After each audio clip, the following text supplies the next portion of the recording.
Formula ఈ రేసులో అవినీతి అయిందని కేటీఆర్ మీద కేసు పెట్టి ఏసీ బోళ్ళు ఎంక్వైరీ చేస్తుండ్రు. ఈ ఎపిసోడ్ అంతా వీక్లీ సీరియల్ లెక్క నడుస్తూనే ఉన్నది.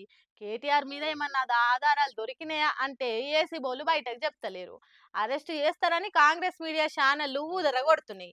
కేటీఆర్ ఏమో రూపాయి కూడా వేస్ట్ కాలే, తెలంగాణ గౌరవాన్ని పెంచినమంటుండు.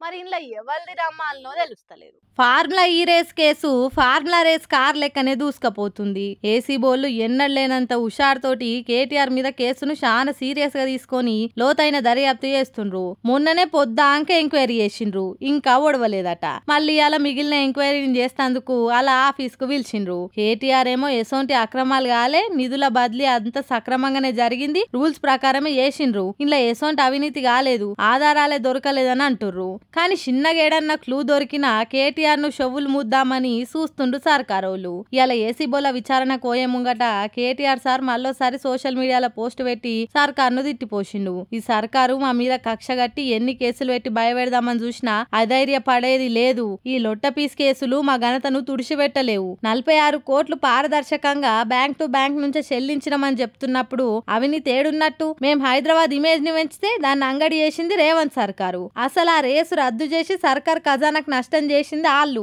అవినీతే లేని కాడ బకెట్ల నీళ్లు పోసి చేపలు పట్టినట్టు చేస్తుండు సీఎం అని దుమ్మెత్తి పోసిండు. మరి చూడాలే ఈ కేసు ఇంకెన్ని టర్నింగులు తిరుగుతుందో.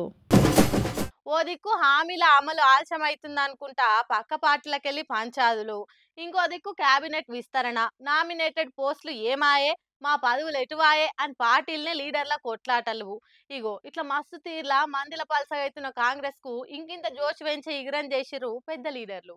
ఆ ప్లాన్లనే రాహుల్ గాంధీని రంగంలోకి దించబోతుర్రు. ఇట్లా పవర్లకు వచ్చినట్టు కాదు, పబ్లిక్ లో కూడా పతారం నిలుపుకోవాలి అనుకుంటా కాంగ్రెస్ పక్కా ప్లానింగ్ తోని పనితనం చూపించే పని ముంగటేసుకుంటున్నది. నిన్న బుధవారం నాడు ఢిల్లీలో కాంగ్రెస్ పార్టీ ప్రధాన కార్యదర్శి కేసీ వేణుగోపాల్ ఇంట్లో మీటింగ్ నడిచింది. ఇక ఈ మీటింగ్ కు సీఎం రేవంత్ రెడ్డితో పాటుగా డిప్యూటీ సీఎం బట్టి విక్రమార్క, టీపీసీసీ చీఫ్ మహేష్ కుమార్ గౌడ్, మంత్రులు ఉత్తమ్ కుమార్ రెడ్డి, దామోదర్ రాజనరసింహ, పొంగులేటి శ్రీనివాసు, పొన్నం ప్రభాకర్, సీతక్క, కొండా సురేఖ కూడా హాజరుపడ్డారు. ఇక దగ్గర గంటన్నర దాకా నడిచిన మీటింగ్ లా రాష్ట్రాల పరిపాలన పథకాల అమలు మీద కూడా చర్చ పెట్టిరట. ఇక కాంగ్రెస్ లో జోష్ పెంచేతందుకు, కార్యకర్తల హుషారు పెంచేతందుకు రాహుల్ గాంధీని రంగంలోకి దింపే ప్లాన్ వేసిందట హైకమాండ్. ఫిబ్రవరి 1 లేకుంటే 2వ వారంలో తెలంగాణలో రాహుల్ గాంధీ టూర్ ఉంటది అని కన్ఫర్మ్ చేసిరట.